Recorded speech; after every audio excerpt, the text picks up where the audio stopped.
Hello, everyone, and thank you so much for being part of this very empowering conference, very empowering seminar for our Black community and for everyone who's who's got a passion for empowering the Black community.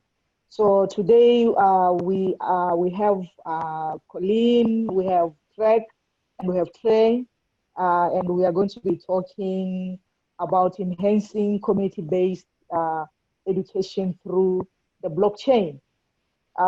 Before we can, start, I would first start off by, you introducing yourselves so that we get to know you before we can jump into what we are going to be talking about.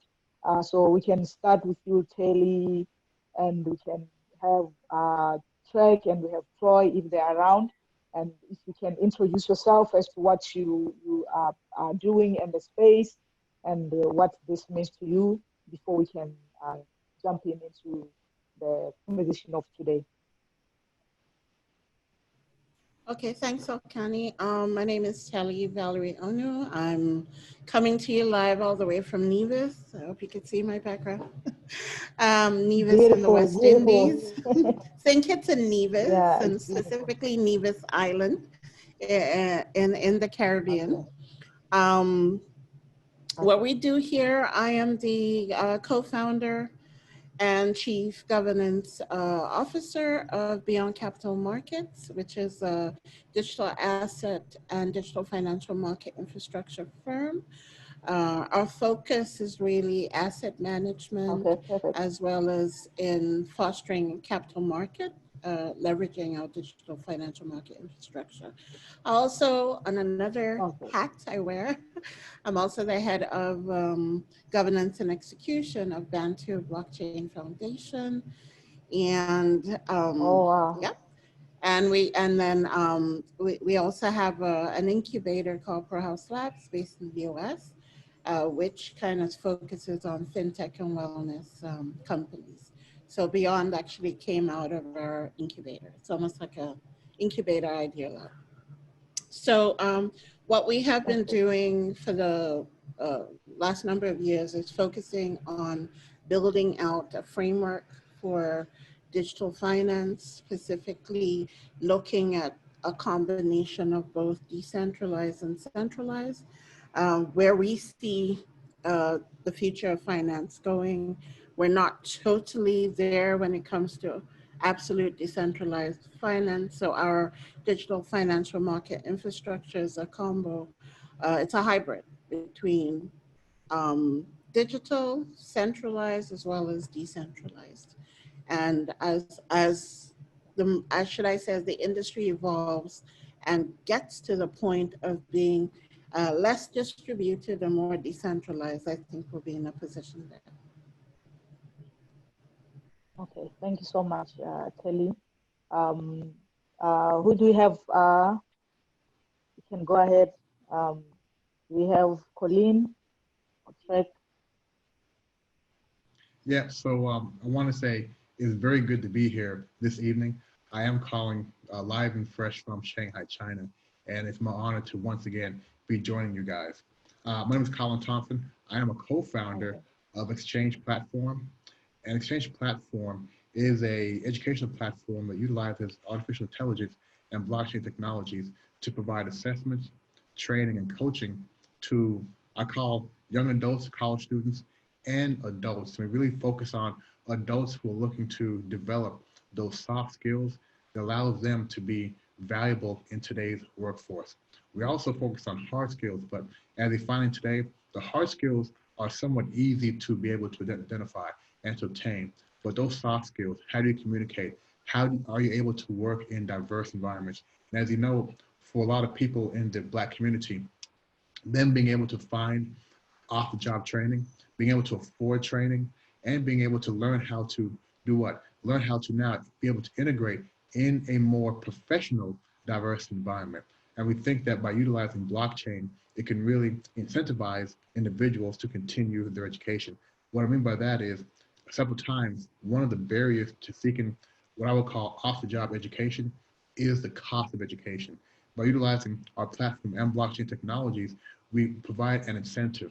The incentive is the more courses you take and the higher you score on certain exams, it means that the upcoming courses are severely reduced or they are free based on the amount of a token that you do actually accumulate. Now, one of the things we do is we keep the token in our ecosystem, not going to fiat, because we want to make sure that it's being used for educational purposes only. So the more you take, the more you can earn and the more you learn. And I look forward to getting into the conversation today because it's directly up the alley of what we're trying to do by making these educational training programs available to more Black people in the community. Thank you.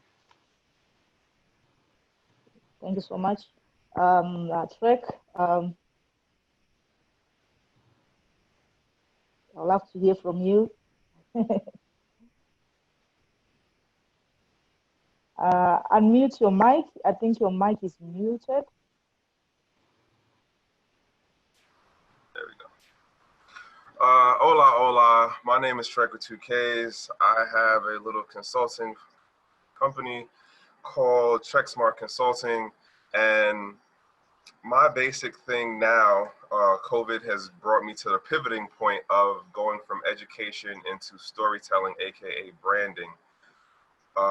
My vertical is dealing with blockchain related companies as far as startups and small business. I'm not really enthused about dealing with like enterprise level because they have their own process. And I see, or at least for as long as I've been in this space and going into this next decade, how I look at it is we still have an issue with translating what the opportunities are of this technology to a level that everyone can get for where they are. And a lot of the companies that I see popping in the space are using the same playbook for marketing, for branding, to try to talk to the widest net of people. And a lot of folks don't understand who they're actually talking to. Whether you talk about within different countries, yeah, different regions, people kind of get lost in cultural dynamic translations. So that's what I look to help folks with. And I'm here on the East Coast, DMV area, if you know anything about the Baltimore, Maryland, Virginia area. So that's where I'm at. Okay. Okay. Excellent. Thank you so much, everyone, for the introduction. And what is so interesting about this panel is we are coming from diverse background, but we are all aiming at one thing, to empowering the Black community. So like we said in the beginning, our panel today is on enhancing community-based education or Black education through the blockchain. Before we can like dive deep into that, maybe I want us to like go back into history and look at how our people used to educate our people on different aspects of life, like the history of Black culture and how we were educating the young children in the community, how we used, how the community was so important in educating its members. So as we're looking at this topic or this theme today, I want us to, maybe first look back into the history of the Black community and how it used to educate its people. And now I want us to see, or maybe to discuss why we think blockchain is very important in enhancing the education that we want to bring to the Black community. In other words, why do we think it's important that we use our Black education or our community, the way we used to educate people in the past, and how can we enhance that using the blockchain technology?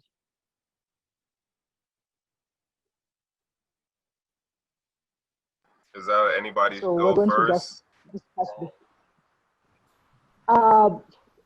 Maybe Trek, we can go first, and then we can have Colin, and then we have Valerie. We can have, yeah, like in that order. Okay, so when I think of education in regards to historical context, we went from where it was about let me tell you what this thing is, let me show you what it is, you come be my apprentice, okay, learn how to do blah, blah, blah. Learn how to be a blacksmith, learn how to be a fisherman. You watched, you did. X amount of it was a lineage thing. Your moms did this, your pops did this, and you followed that line. We get into technology as far as technology being relevant to advancement for the time period. I'm not talking about like computers and networks. I'm talking about technology as how it's relevant to the time period. So those things start to change as far as you work the farm. If you did it by hand, you figured out how to make the pulley system to toil the land. That's a technology. You add in the horse, you can do more acreage, right? But you learn all of that through the doing and watching it, and then you pass on that knowledge to the generation after you. But it's still limited to scope and direct experience. We get to where we are now and how I see technology. Like, I'm a big proponent of use what resources you have available to you. The internet works to give you access to a plethora of information to the point that we measure stuff in Googles now for how much content is out there. But you got to break down and filter through what is actually relevant to what you're trying to do, right? That's the bigger issue right now. You have a whole bunch of stuff to look at, but what is the stuff that actually helps you achieve your goal? And when I first started my company, I was looking at it from the education standpoint. This is what I want to do. I want to help educate people about blockchain. One of the things I realized about how the market is set up now compared to when I first got in, which is in the first decade. So we're talking like 2012, 2013 period. You couldn't go on YouTube and find like 5 million videos in 3 seconds. You know, it wasn't searchable like that. Now, you have the paid stuff, the free stuff, the combination of two, but it's still sifting through to find the relevant stuff for what you're trying to get to. And I think that for people who are coming to the awareness of the technology now, they have the access to a degree, right? Because everyone has a smartphone or at least some access to a computer at some point. But it's being able to say, what is it that I'm trying to figure out? And how am I trying to better myself based on what I'm upskilling myself in, whether it be a hard skill as far as coding or a soft skill as far as being able to do like what I call qualitative observation. Most people, when they look at this space, they kind of look at it analytical and just like in a quant set of like, well, numbers show this and we see a trend of that and then we see patterns of blah, blah, blah. I've heard somebody say one time, what did they say? What is it? Charts are good for hiding the devil's in the details. And I'm always amazed at how people in the education part will throw out all these numbers for, you know, what people can look at or see or do based on what they see as the quantitative side of it, but but the real good people or the real more effective, impactful people are able to actually look at what's going on with the people at the ground level and say, okay, you might not be the most academic to learn this way, but let me take you back to where, let me sit down and show you how to use the wallet and show you how you can do trading, as opposed to you like having to read the book on how to code to make a wallet, because that's not the part that interests you. Like, I think that as far as the education for the Black community part of it right now, I think our biggest thing is like letting people be aware that there are resources out here and giving them exposure to then have the freedom to figure out what is actually their niche in it, as opposed to just saying, well, you got to learn the code. Not everybody wants to be a coder. I wanted to be a coder at one point. It didn't work that way for me, right?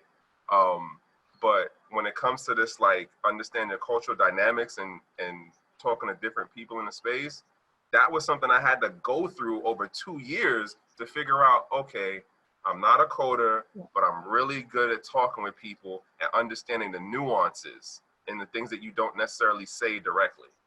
Okay. So exposure, Yeah. I think is not to cut you short. Yeah. Sorry. You know, Yeah. yeah. All right. Yes. So yeah, Not to cut you short, let us make our discussion like short. Make ourselves 5 minutes each so that we can be able to move on to the next part of the discussion. okay. Yeah. So when I think of the past, education in the past, with traditional education, I look at it from the context of where did it stop for the majority of people in our community. And for the majority of people in our community, it stops after high school. Now, after high school, you typically have 3 routes. The first route, university. The second route, military.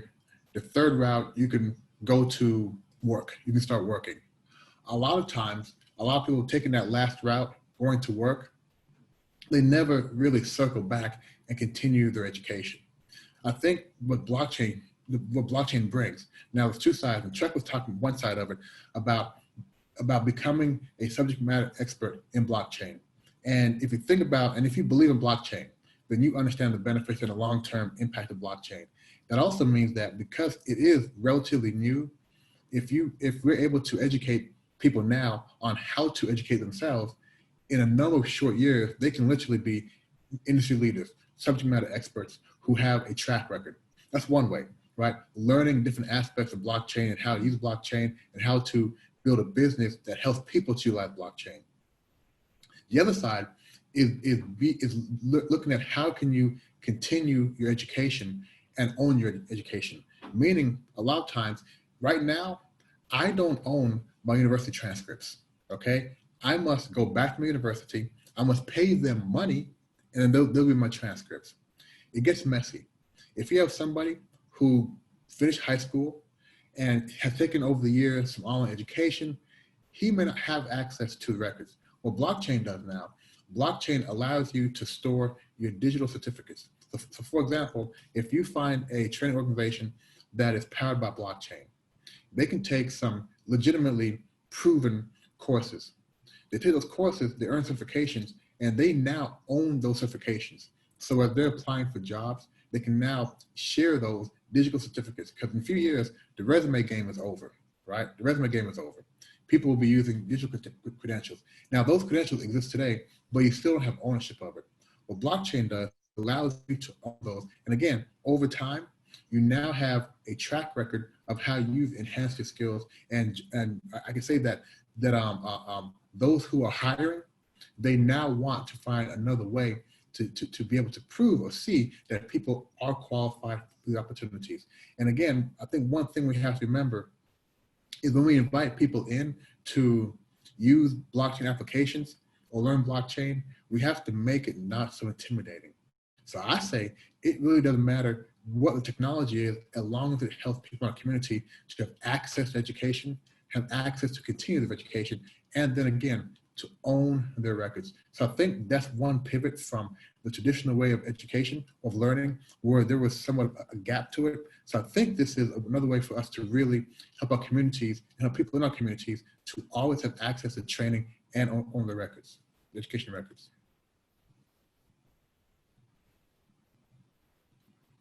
And I think we lost Alakani. Right, I think, Telly, we can continue with you as we get Alakanani back on the same question. From my perspective, I think I agree with my other panelists in that traditionally we learn by doing. We've always learned by practical applications. And where we see decentralized technologies, blockchain, and the like going is it requires us to reskill and upskill as things are changing. In order for us to do so, we have to learn from others. Prior to the call starting, we started having conversations about, the fact that, these technologies are about 10 years old now. And to some extent, people had to learn by themselves how to better understand the technologies. So what we believe, and I agree with Colin, in that technology transfer needs to happen, and you can use blockchain to kind of verifiably identify a person's track record. However, what we have been doing, at least in our space, we created a subsidiary company called OutSchool, and we're focusing on re-educating, especially the financial workforce and anywhere the finance function touches. So pretty broad. And what we've recognized and a best practice in the space of finance, for example, in Germany, Germany has a system of technical vocational education, which kind of lends to the way we traditionally learn, while persons actually learn certain, should I say, context frameworks, they also have to do and practice. So in Germany, not many people who entered the financial industry actually went to university. They use an alternative pathway to kind of learn on the job and learn by doing. So for me, I'm a firm believer in crafting a space where you can facilitate apprenticeships, and then you can also facilitate alternative pathways. So what we have done, we have sort of created a very new program. It's the only one in the world. It's called the Digital Financial Market Infrastructure Program. And it focuses on re-educating society on the importance of digital financial market infrastructures. Because ultimately, that is what blockchain came to disrupt, the financial system. Our financial systems were created years ago, you know, by Alexander Hamilton, who happened to be born in Nevis. So what we set about to do is recreate and refashion our own digital financial market infrastructure framework. And with this framework, we've sought to then educate people on it, because it does require significant change. And the challenge we have is we as human beings, we're very, very resistant to change, especially when it comes to something unknown and innovation. So change management is always something you have to address, whether it is within formal organizations or even within communities. And the only way you can foster that is by creating a systematic process for adoption. So we have looked at certain frameworks in Europe, which lend to allowing for a high-level education while creating an alternative pathway. And we have crafted a series of postgraduate programs, which start off with the postgraduate certification, which takes into context a person's prior experience, prior learning. So prior learning framework is really important for us, because as adults, we all have different experiences. A lot of people who enter the space have got previous jobs, and seeing that blockchain cuts across literally every single sector of society, obviously people coming with previous experience are valued. So within this context, we take into consideration prior learning, years of experience, and then offer you a postgraduate certificate program as an alternative pathway to, say, a university traditional bachelor's degree. You go through the postgraduate certificate pathway, you complete that. The next level is a postgraduate diploma.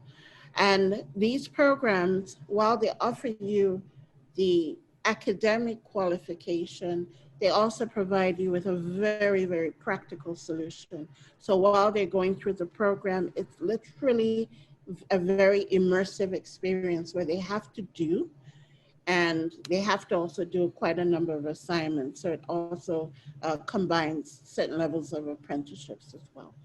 And that pathway, if a person chooses to then do a master's, after completing the postgraduate diploma, they can do coursework, they can do practical, work in order to get a master's degree. This is how I think we need to start leveling up and training our Black society.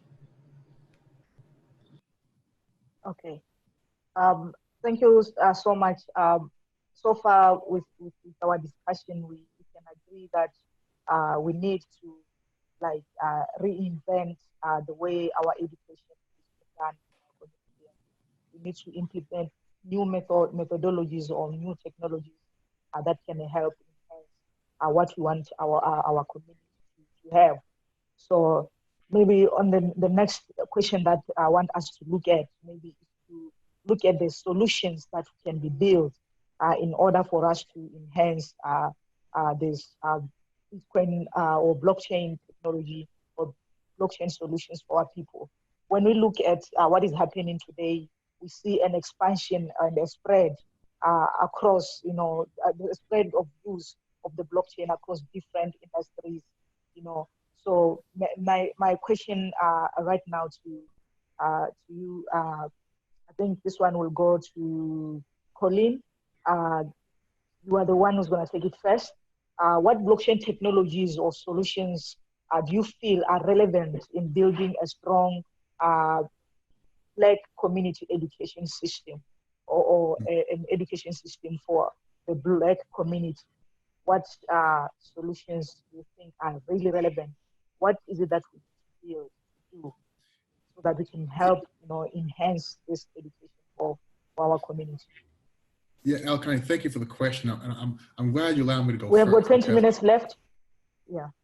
Okay, I think I'm going to go first because I think Trek can give. I want Trek. I want to hear the answer too because he can give the nuts and bolts of what I'm saying, and I think Telly probably has some programs already in place to talk about this. I think one of the things that we have to do is we have to, and I wrote this down before, we have to have our self-sustaining public entities that provide education.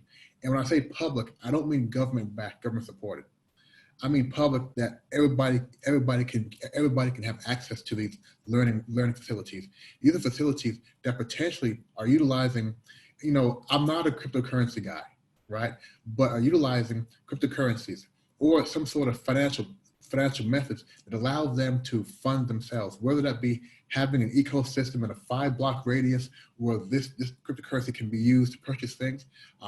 But bottom line is they're no longer needing the government assistance. And of course, when we get government assistance, it comes with strings. Being able to have our own after-school programs, after-church programs for young adults, kids, and adults where they can come and get education, get top quality education. But the main thing there is making sure that they're able to self-sustain, they're able to find ways of generating their own income within the community. So I want the other two guys to, they can talk more about the nuts and bolts of how we do this. Okay, thank you so much, Colin. Can we have this Colin? Are you Colin, right? Yeah. Yeah. Yeah. Can we have Telly? Can you take it up?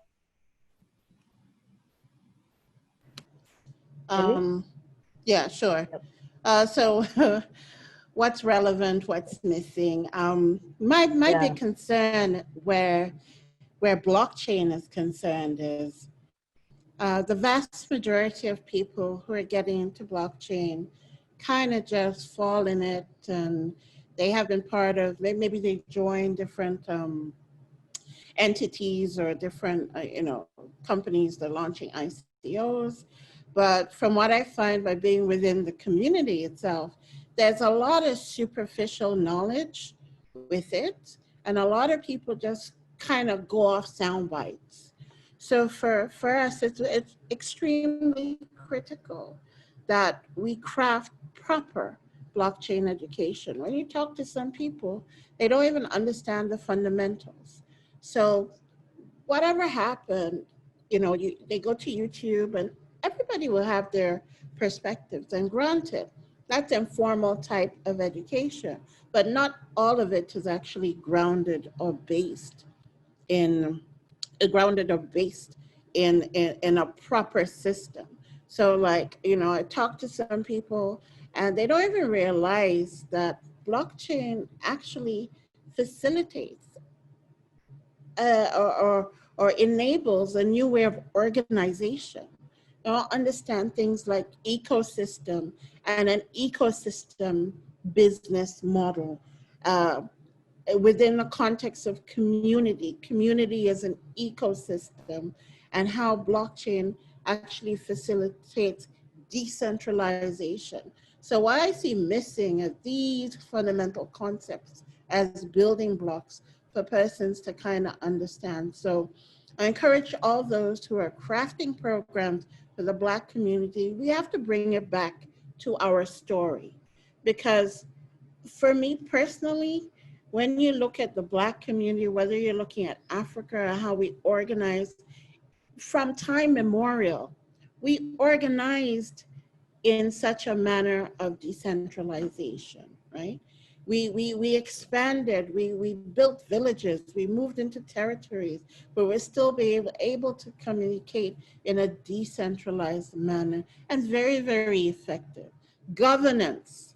Governance is fundamental. You can't, I mean, I talk to some people who are, say they're in the space, and you mention governance and they turn a blank and say, well, you can't be talking about blockchain if you're not talking about governance. You know, how we solve problems, how do we, you know, problem solving together, you know, community. And we have to recognize that even within the Black community, we've had so many disruptions, so many divide and conquer. So even that sense of community is missing, and blockchain requires a sense of community. So we have to take the education back to the basics, you know, if you know what I mean, and start teaching the fundamentals. And that way, once people understand the value system behind it, then it's much easier to build a strong community for Black people, right? I mean, you're talking about, I'm seeing a number of different initiatives like WAP and a number of others, where the fundamentals are within the Black community. I'm not American, but within the Black community, especially in America, you're having businesses being owned by non-Black people, and the money doesn't circulate within the economy by design. So you have to also incorporate design thinking as part of that fundamental building block for education for blockchain. So those for me are key: governance, design thinking, and coming back to our indigenous communal understanding of who we are as a people, where we came from, how we used to communicate, and how important synergies, networks are important before they can actually better understand how does technology leverage and improve all of this, because that's what the technology does. Improves the connections, improves the communications, and allows for that level of decentralization that empowers humanity. Thank you very much. You have surely brought a lot of good points, you know, governance. How do we bring back education back to our story? How do we leverage this blockchain into our own story? How do we bring the community together in order to, you know, bring this education to our people? Can we have the last person, Trek? Okay, so in my mind, looking at this question, I'm gonna jump back one before we even get to institutions, right? And this is something that I've definitely experienced in the regular world of how do you identify me? How do I validate my my ID, my persona, right? Trek with 2Ks, Trek Dot is my persona in this space. All of the work that I do is connected to the nomenclature of Trek, TREKK, hashtag and everything. And so if you take it from a standpoint of how do you take the real world person and then connect it to a digital ID, here's where this blockchain thing comes in. But as they say, garbage in, garbage on the blockchain forever. And so I'm jumping back there, right? Our traditional naming format in the Western world is based on a two-part system. Birth name, I have 5 names, which follows X amount of how X amount of African cultures name their children, as well as like how X amount of like Southeast Asia, like Pakistan, India, Afghanistan, places like that, name their children or name their people. But when you get into the Western format, which was X amount of the Western people who made the early programming, you get into where it's a 2-name thing that you can put in as a label. But what happens if I don't want to be called that? What then? We haven't even addressed that issue of how would you put the artist formerly known as Prince in a blockchain-based ID? We can't even answer that kind of question. But when you go into like Nigeria, Ghana, South Africa, Kenya, there are X amount of people who are building blockchains that are related to digital ID. IBM has their own version of what they're doing for the digital ID thing.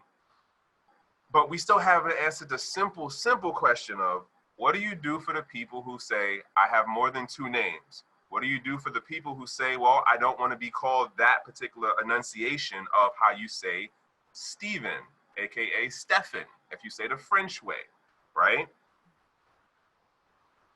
Putting that cat over there, then we get into the, like how the medical field works, where everyone kind of has their own silo, right? If this is really about opening up how we educate the Black community, it can't just be an American thing. It can't just be a whatever particular country in Africa thing. We have to look at it from a standpoint of like a global sense of, if you want to be able to have verifiable information, who's working on the part that makes these digital IDs transferable between the blockchain protocols on a global scale? Like those are the things that I think about on it. And I really haven't heard necessarily like the best solutions. I do think that this coming decade, we will work out X amount of kinks out of the system and go through X amount of iterations and have protocols that work better to make it more in the truest sense of being like cross-border. But I still worry about that first part of, how do you really validate the real world person to the digital thing without having garbage going in and then being stuck on the blockchain forever? That's just kind of my take on it.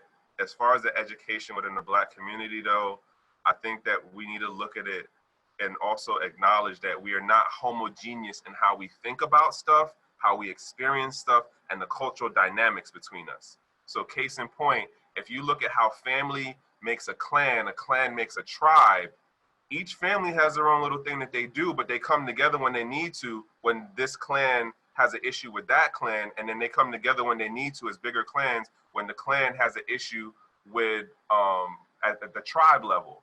I think we need to acknowledge that. Like, Blacks in America are not universal. Blacks in the Caribbean are not universal. Blacks in the Europe are not universal. The same thing for Africa. The same thing when you go out into Asia. We don't acknowledge that enough. And I think it's not to say that we can't pool our ideas and our resources and our tools and all those things together, but I don't think we acknowledge it enough to be like, hey, we can still learn from one another and still hold our cultural dynamics together and still push forward as a collective. I mean, I'm gonna leave it there. Yeah, it's just a lot for me to like. Yeah, that's an interesting take on the subject, and it's really, really quite true. So maybe the final word that we can share, maybe I'll ask, what do you think we should do as a Black community? What should we do so that we can come together in leveraging this technology in our education system? What can we do together as a collective or as a community to leverage this technology together, to make it useful to us? What can we do? just in 2 minutes or 1 minute each. Work more programs that get Black people to travel to different parts of the globe. There's but so much understanding I get from doing a virtual meeting with people. Put me on ground someplace, give me like 48 hours. I will have a hell of a ton of questions about how things work because I'm seeing it in front of me. Take me, put me in Ghana, take me, put me in like France, take me, put me in Argentina, Colombia, and then have people from there go to where you are and then have them go to other places. You'll find the commonalities and you'll find the differences and you'll figure out in the crosshairs where you can meet. But actually like work on programs that get people to go to different places to educate them on the cultural differences and dynamics. Thank you very much. Telly?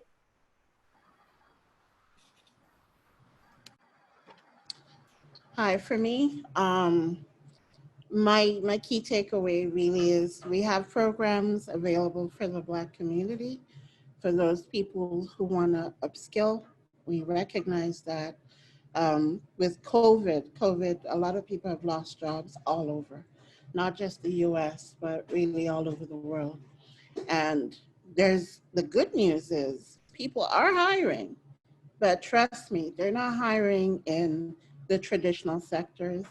Within finance, people are being laid off, but they're hiring people who have blockchain skills, digital asset skills. If you are in that space, you're able to really forge the future work. So part and parcel of what we've done is kind of craft some programs to help people navigate and forge the future work, and also give them an accreditation that is actually portable and lifelong. So real quick, we have a number of programs we're rolling out in partnership with Middlesex University in London. We've got approved 5 programs. We're kicking off because of COVID with 2. The first one, which is like the basic one, is the Digital Financial Market Infrastructure Management. And it's really for emerging and existing financial professionals who need to understand holistically how this financial market infrastructure is framed, and practically how they can craft products from it. So from a very practical sense, it's a 20-week program. So you got 10 modules, and you learn a number of things, including, as I said before, governance and blockchain, and as well as emerging DeFi services as well. We also have another one specifically along the vertical of climate finance management. So climate finance, well, maybe not in the US, but the rest of the world is undergoing and experiencing serious climate issues. And more money and finance is being mobilized to address and improve climate action. There is a gap and a big opportunity and high demand for climate finance professionals. However, climate finance, it's a new emerging field, and it also crosses over with digital because you need to kind of leverage these new technology rails in order to deliver services. So we also have a program starting in November. It's 20 weeks as well. At the end of the program, you get postgraduate certificate. And then runs the same thing, 10 modules, covers everything from introduction and understanding of climate change, climate finance, to being able to actually craft and develop new products. So we're financial innovators, and we look at new products that straddle between decentralized products as well as some centralized products as well. Maybe to cut you short, because we only have 2 minutes, I'll love Colin to just talk in. Yeah, so thank you. Yeah, I think one thing is we have to recognize that there are things that's already being done that work. And what I mean is we have to continue to support after-school programs, continue to support adult education. And those individuals who do have the blockchain knowledge, go back in these programs and teach what you know. We don't have to sort of reinvent the wheel. At the same time, again, if you have this knowledge, go back, teach. Let's get the kids off the playground after school, back into the classrooms. Find a way to make these topics fun, because those grassroots programs have educated a lot of us. And if we can start at the grassroots, start at those second career adults, and really make these programs available to them, individuals who have the knowledge, just go back, give back, spend 3 hours a week educating the classroom. We don't have to so much change, just do what's been working, just do more of it. Thank you. Thank you very much for your time, ladies and gentlemen. It was an honor to have you, and we hope we'll meet again, maybe next time it's not digital. We get to meet face to face and we discuss more on our community-based education system based on the blockchain or empowered by the blockchain for people. Thank you very much, and have a good day.